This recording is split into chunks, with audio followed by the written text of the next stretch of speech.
मैं आपको इसका एक जनरल सा कॉन्सेप्ट जो है वो थोड़ा सा एक एग्जांपल देके समझाना चाहती हूँ। मैंने कोई फंक्शन लिया f x is equal to sine x. आप सभी ने साइन फंक्शन पढ़ा है और ये हमने ग्राफिकली साइन फंक्शन को दिखाया है। ये ऐसे इसकी वेव्स चलती रहती हैं साइन फंक्शन की।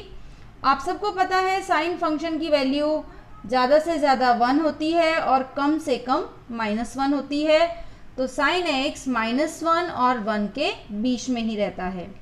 तो इस फंक्शन की मिनिमम वैल्यू -1 हो गई और इस फंक्शन की मैक्सिमम वैल्यू +1 हो गई।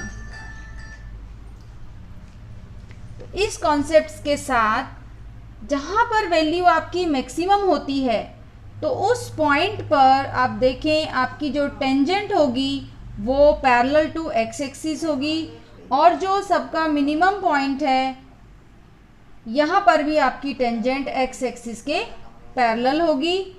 और जो टेंजेंट एक्स एक्सिस के पैरेलल होती हैं यानी उनका स्लोप भी 0 होगा। तो ये पॉइंट जहाँ पर मिनिमम या मैक्सिमम वैल्यू फाइंड करते हैं हम, ये जो पॉइंट है इसको हमने x1 कहा, इसको हमने x2 कहा। तो ये जो x1 x2 हैं इन्हीं को हम क्रिटिकल पॉइंट्स कहेंगे, क्रिटिकल पॉइंट्स। तो एट क्रिटिकल पॉइंट्स आपका फंक्शन या तो मैक्सिमम होगा या मिनिमम होगा और उन पॉइंट्स पर डिफरेंशिएशन भी 0 होगा। तो इसी कॉन्सेप्ट को यूज़ करते हुए हम सबसे पहले हमें कोई फंक्शन मिलेगा, हम उसका डिफरेंशिएशन फाइंड करेंगे, फिर डिफरेंशिएशन को 0 रखेंगे, इट इम्प्लाइज क्रिटिकल पॉइंट्स, और फिर उन पॉइंट्स पर फंक्शन की वैल्यू मैक्सिमम या मिनिमम होगी।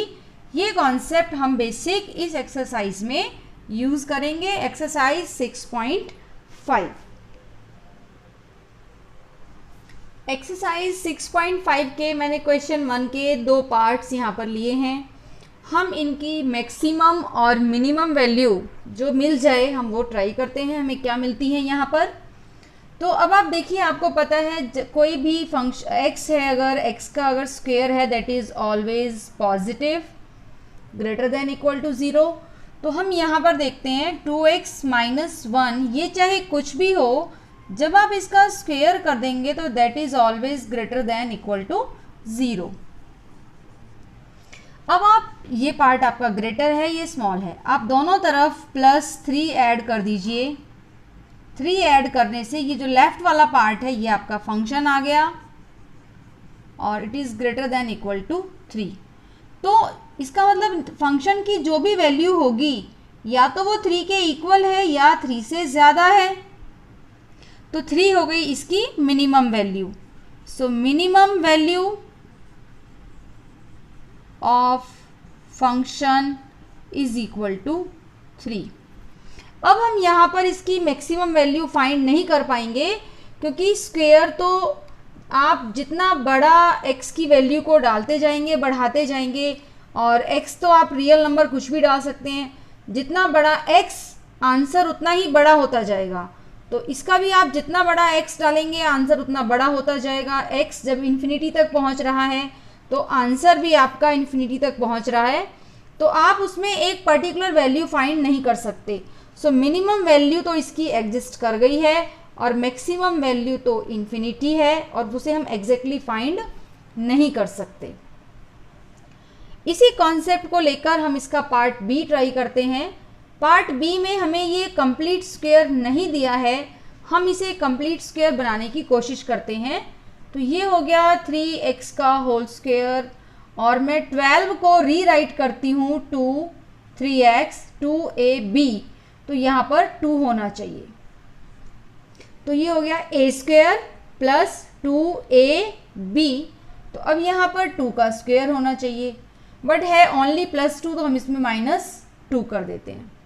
तो अब ये जो पहले वाले 3 टर्म्स हैं आपकी, ये बनेगा 3x + 2 का होल स्क्वायर -2। अब हम बिल्कुल इसी क्वेश्चन की तरह प्रोसीड कर सकते हैं कि नाउ 3x + 2 का whole square it is always greater than equal to 0। अब हम दोनों तरफ से 2 सब्ट्रैक्ट कर देंगे, तो ये जो आपका फंक्शन है it is greater than equal to -2। So on number line ये जो -2 है इससे हमेशा बड़ा है, तो -2 इसकी मिनिमम वैल्यू हो गई। सो आप you can write minimum value of function is equal to -2। Similarly यहाँ भी हम मैक्सिमम वैल्यू फाइंड नहीं कर पाएंगे, क्योंकि ये इसमें आप x जितना बढ़ाते जाएंगे इसकी वैल्यू उतनी ही बढ़ती जाएगी और वो कहीं पर जाकर भी एंड नहीं होगी, इन्फिनिटी की तरफ आपका ग्राफ जाएगा। तो ये थी क्वेश्चन नंबर 1, मैक्सिमम और मिनिमम वैल्यू निकालने का तरीका। सिंपल क्वेश्चंस थे। जब टिपिकल क्वेश्चंस आएंगे तो हमारे पास एक स्पेशल पैटर्न है, बाकी ये तो हमने कंप्लीट स्क्वायर वाले कॉन्सेप्ट से ही डिस्कस कर लिए हैं। अब हम क्वेश्चन नंबर 2 का फर्स्ट पार्ट डिस्कस करते हैं आपके साथ।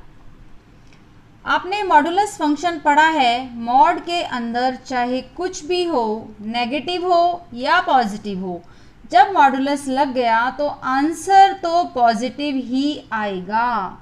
Definitely answer is greater than equal to 0। ये इसका सॉल्यूशन हम देख रहे हैं।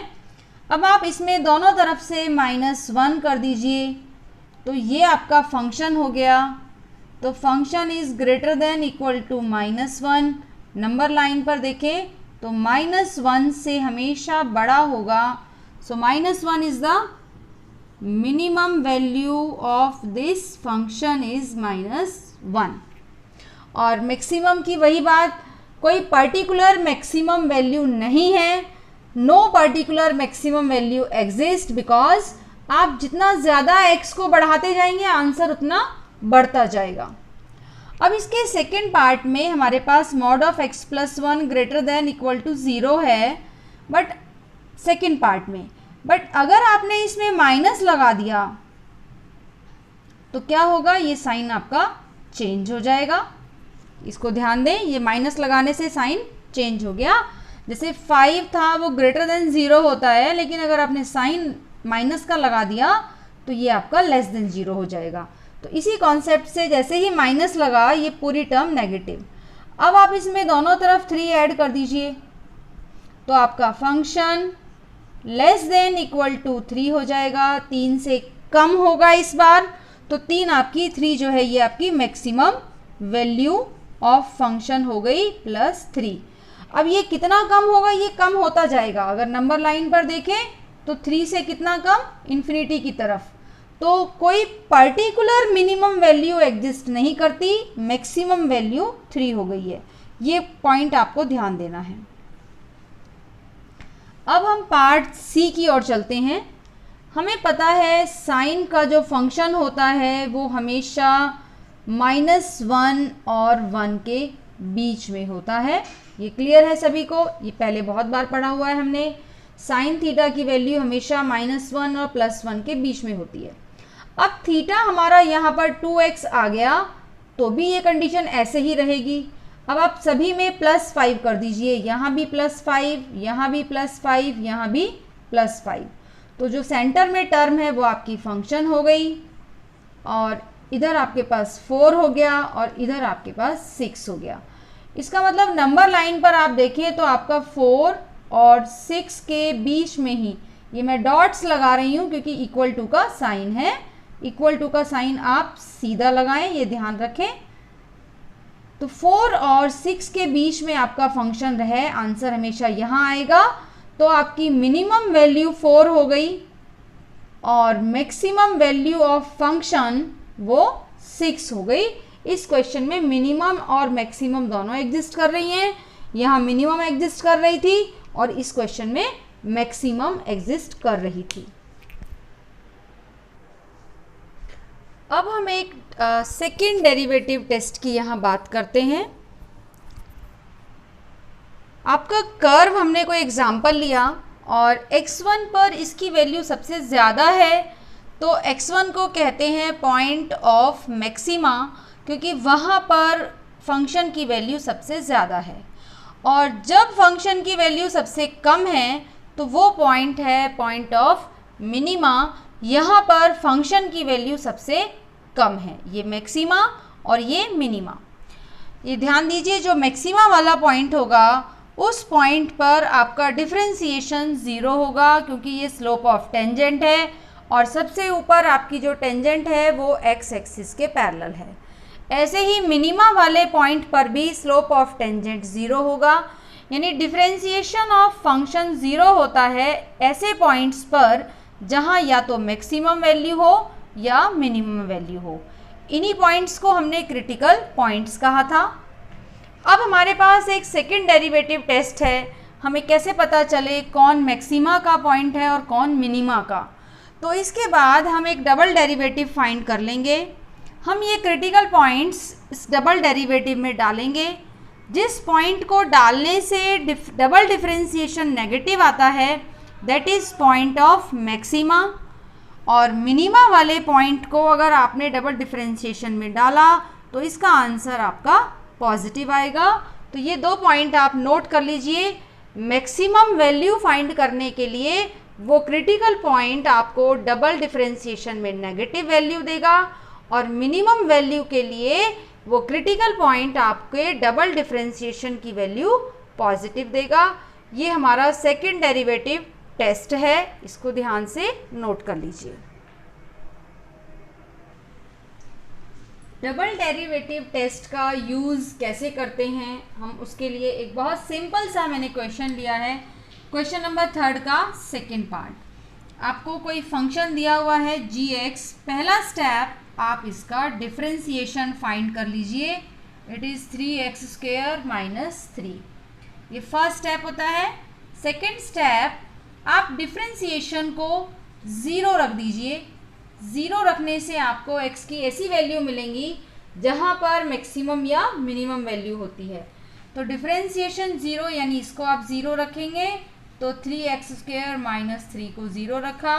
ऐसा करने से x की दो वैल्यूज़ आपको मिल गई। इन्हीं को हम क्रिटिकल पॉइंट्स कहते हैं, क्रिटिकल पॉइंट्स। अब फिर हमने एक टेस्ट आपको बताया, डबल डेरिवेटिव टेस्ट। तो वो टेस्ट वाला पार्ट हमारा अब शुरू होता है। हम इसका डबल डिफरेंशिएशन फाइंड कर लें। ये आ गया 6 और x। अब ये जो दो पॉइंट हैं ये मुझे यहाँ डालकर डबल डेरिवेटिव चेक करना है। जैसे आपने डबल डिफरेंशिएशन में एक बार 1 डाला तो आपका आंसर 6 आया, और डबल डिफरेंशिएशन में आपने -1 डाला तो आपका आंसर -6 आया।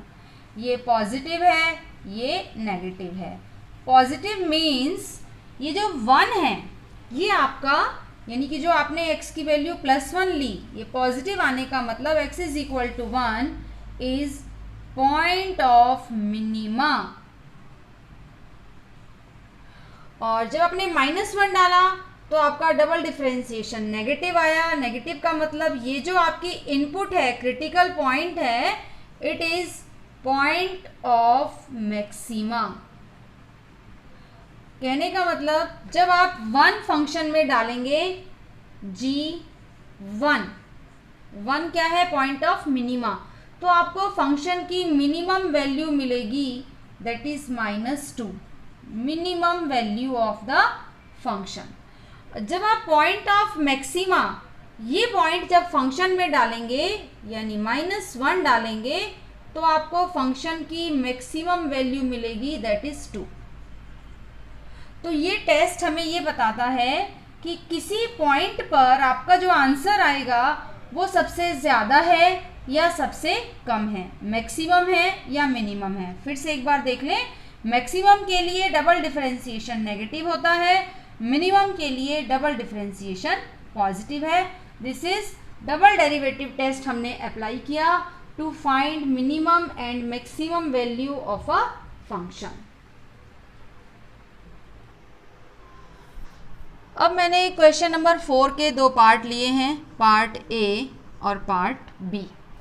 ये ऐसा क्वेश्चन है जिसमें हमारी ना तो मैक्सिमम वैल्यू एग्जिस्ट करेगी और ना ही मिनिमम वैल्यू एग्जिस्ट करेगी। बट ऐसा क्यों होगा, हम उसका रीज़न यहाँ देखते हैं। जब आप इसको डिफरेंशिएट करेंगे तो e की पावर x ही आएगा। अब क्रिटिकल पॉइंट पर ही मैक्सिमम या मिनिमम वैल्यू एग्जिस्ट करती है, तो हम क्रिटिकल पॉइंट निकालने की कोशिश करें। हम इसको 0 रखते हैं, तो e की पावर x 0 हो गया। अब ऐसा कोई x एग्जिस्ट नहीं करता कि इसको यहाँ रखने से आपको आंसर 0 मिल जाए। तो there doesn't exist, there does not exist any critical point, यानी ऐसा कोई पॉइंट है ही नहीं, क्योंकि इसके लिए x की वैल्यू एग्जिस्ट नहीं करेगी। दिस इम्प्लाइज या x does not belongs to real, ऐसा कोई रियल नंबर नहीं है x में जो इसको कंप्लीट फिल कर सके। तो e की पावर x कभी भी 0 नहीं हो सकती, इसलिए कोई क्रिटिकल पॉइंट एग्जिस्ट नहीं करेगा। एक्चुअली ये फंक्शन ऊपर भी बढ़ता है, नीचे भी बढ़ेगा, तो आप कहेंगे इसकी ना मिनिमम वैल्यू है ना मैक्सिमम, क्योंकि कोई क्रिटिकल पॉइंट ही नहीं है। जहाँ पर हमारा स्लोप एक्स एक्सिस के पैरेलल हो जाए टेंजेंट, तो स्लोप कभी भी 0 नहीं होगा। No critical point, no value of x, तो इसका मैक्सिमा और मिनिमा एग्जिस्ट नहीं करता है। ऐसे ही जब आप g डैश x निकालेंगे तो ये 1/x आएगा, और अगर आपने g डैश x को 0 रख कर कोई क्रिटिकल वैल्यू निकालनी चाहिए, तो ऐसा कोई भी x एग्जिस्ट नहीं करता जिसका हम रेसिप्रोकल लें और आंसर हमारा 0 आ जाए। दैट इज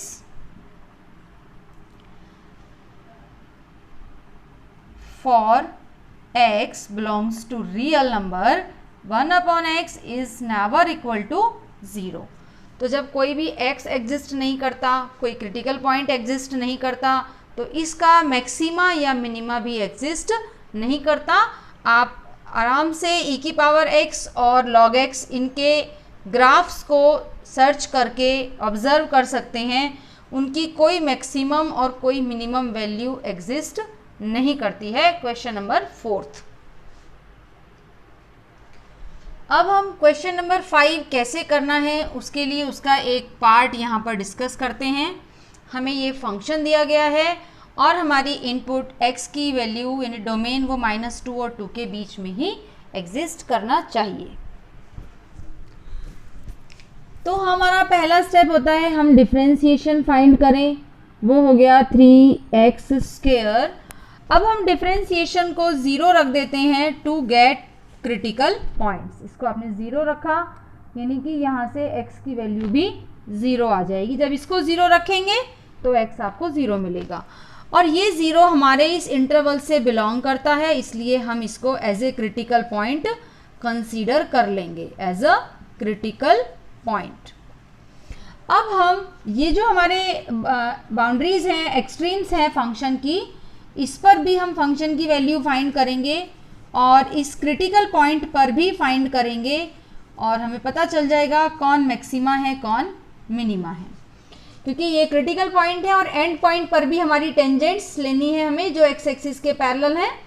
तो अब ये तीनों के लिए हमें 2 आपकी बाउंड्रीज और जितने भी आपके क्रिटिकल पॉइंट्स, 1 आया है तो 1, 2 आते हैं तो 2, हम इन तीनों पर फंक्शन की वैल्यू फाइंड करें।